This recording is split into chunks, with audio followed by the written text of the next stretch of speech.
saya Marianto. Saya akan bercerita tentang pengalaman saya dalam seni ketoprak.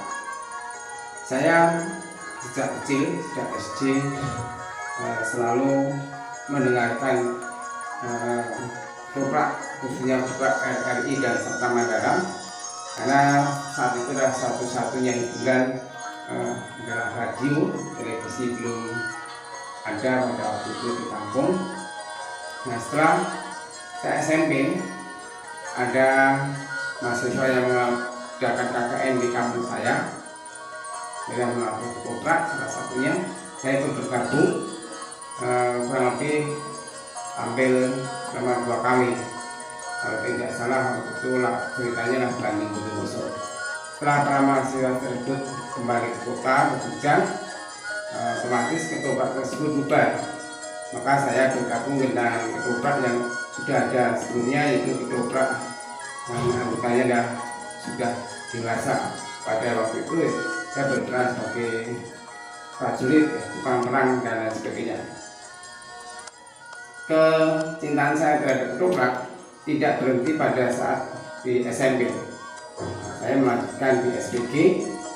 Terus terang saya di SPG dulu itu karena waktu itu kan banyak kesenian tradisinya, misalnya karawitan, ketoprak, tari dan sebagainya. Nah, di SPG pun saya masih tetap belajar ketoprak, bahkan dari SD, SMP, SPG itu juga main ketoprak di kampung. Nah, pengalaman yang sangat tidak menyenangkan, tapi jangan dicontoh. Pada waktu itu kan saya sekolahnya itu siang pulang di SPG itu.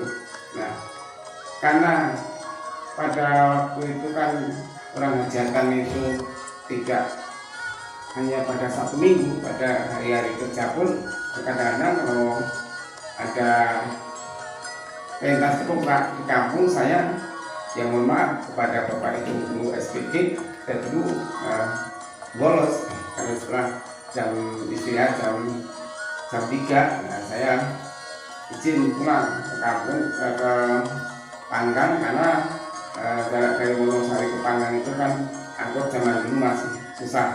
Nah, jadi saya kalau misalnya hari kerja, misalnya Senin, kadang-kadang saya minta izin untuk pulang duluan, itu beberapa kali ya. Nah, itu pun kalau misalnya dikabari ada ketoprak, ya saya pulang karena kecintaan saya terhadap ketoprak. Dari SPG ya. Mohon maaf saya perlu cerita, setelah saya SPG, saya itu waktu selesai PKL, saya itu oleh Bapak Kepala Sekolah di SD tempat saya PKL itu ditawarin untuk honor di sekolah tersebut. Kata beliau, Mas, besok kalau sudah lulus tidak usah kemana-mana, di sini saja untuk kalau dulu namanya bukan honor tapi untuk magang. Saya, ya Pak, saya Allah. Nah, tapi karena keinginan saya untuk belajar ketoprak itu menggebu-gebu, saya karena cita-cita saya menjadi pemain ketoprak. Terus terang ya, saya ingin menjadi pemain ketoprak kayak Pak Hidayat ya. Nah, itu saya sangat tertarik sekali. Dan saya tidak ditawarin untuk ngajar itu, saya tidak saya ambil karena cita-cita saya itu mau belajar ketoprak. Nah, sampai ya lama perjalanan ya, saya ke Jogja, setelah lulus SPG saya ke Jogja. Nah, pada waktu itu juga saya memang juga ditawari untuk menjadi dukuh di desa sawah, di Bukuan Sawah. Juga saya tidak mau karena saya pokoknya kalau dulu kalau tidak ketoprak saya tidak mau dalam artinya. Nah, akhirnya saya ke Jogja. Saya di Jogja itu mencari alamat rumah Bapak Hidayat untuk mau belajar ketoprak di sana. Alhamdulillah saya menemukan alamatnya, dan pada suatu hari saya sowan ke rumah beliau. Intinya saya ingin belajar ketoprak. Saya tinggal di rumah beliau di Jalan Wonosari itu ya kurang lebih 5 tahun berjalan. Terus saya tetap pokoknya itu saya itu ingin menjadi pemain ketoprak. Nah, di rumah saya juga saya kalau di panggang itu ada pentas ya saya ya pulang, karena pokoknya zaman dulu tuh kalau ada kegiatan ketoprak itu ya sekalinya saya tinggalkan walaupun saya ada kerja. Nah, padahal ya terus terang pada saat itu main ketoprak itu ya mohon maaf tidak ada honornya, tidak ada transportnya, tapi ya senang saja. Nah, pada waktu SD, SMA, SMP, SPG itu ya main di sekitar ini kadang-kadang jalan kaki berkilo-kilo, kadang-kadang 5 kilo, 4 kilo, bahkan ada 6 kilo jalan kaki dari rumah jam setengah 6 sampai di tempat lokasi itu masih jalan kaki.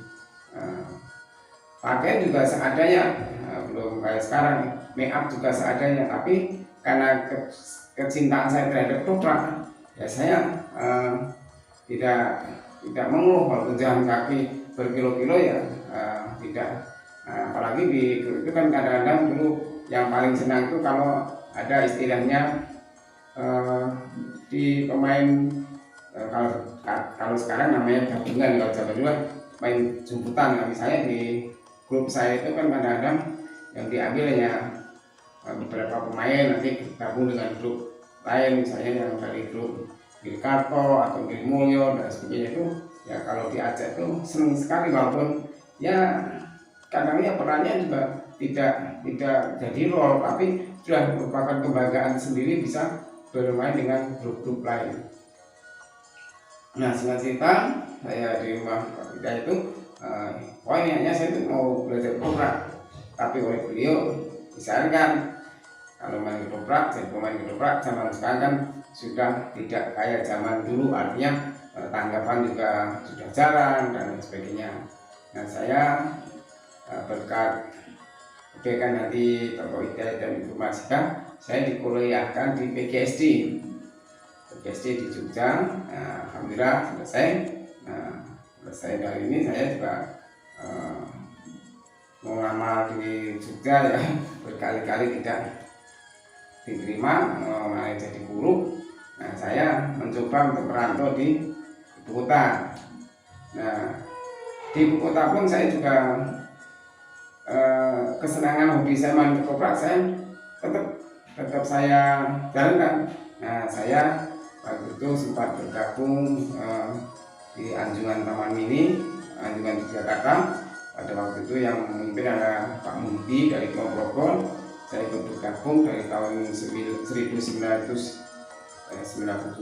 ya, sampai sekitar tahun 2008 ya. Saya di sana ya kadang-kadang di Anjungan Jogja, di Anjungan Jawa Tengah, di Anjungan Jawa Timur. Nah, itu pun saya juga hanya untuk sekedar hobi, tidak untuk mencari tidak mencari uang. Artinya yang penting saya tersalurkan bakat saya ya di Anjungan Taman Mini itu ya untuk berlatih, untuk belajar bersama pemain-pemain senior, pemain-pemain yang sudah bagus ya. Akhirnya karena kesibukan saya di Taman Mini tidak begitu aktif ya, karena berbagai kesibukan. Nah, namun saya tetap walaupun tidak jadi pemain ketoprak yang profesional, saya tidak cita-cita saya kan sebenarnya ingin bukan ketoprak saja sebetulnya hobi saya ya, tapi karena memang dari kecil ketoprak saya belajar menjadi cucu apa, menjadi MC dan sebagainya.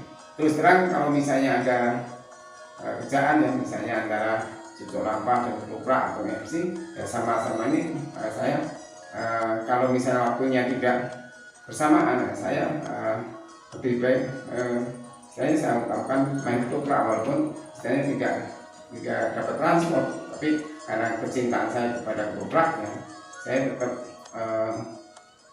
berusaha sampai kapanpun saya ingin untuk melestarikan budaya bukan hanya ketoprak, tapi ya mungkin karena ya saya semua kesenian itu seneng, wayang-wayang, karawitan, campur sari, semua seneng dengerin, ya paling enggak dengerin hiburan itu satu-satunya itu ya dan kesenian tradisional. Kenapa? Minimal kalau saya tidak bisa menjadi seorang pemain koprak atau pemain gamelan apapun, ya minimal saya itu mencintai, menyayangi, paling nggak itu saya bisa ngambil nilai-nilai positif yang terdapat dalam seni tersebut. Kiranya itu aja yang dapat saya sampaikan, kurang lebihnya mohon maaf. Sampai jumpa pada video berikutnya. Terima kasih.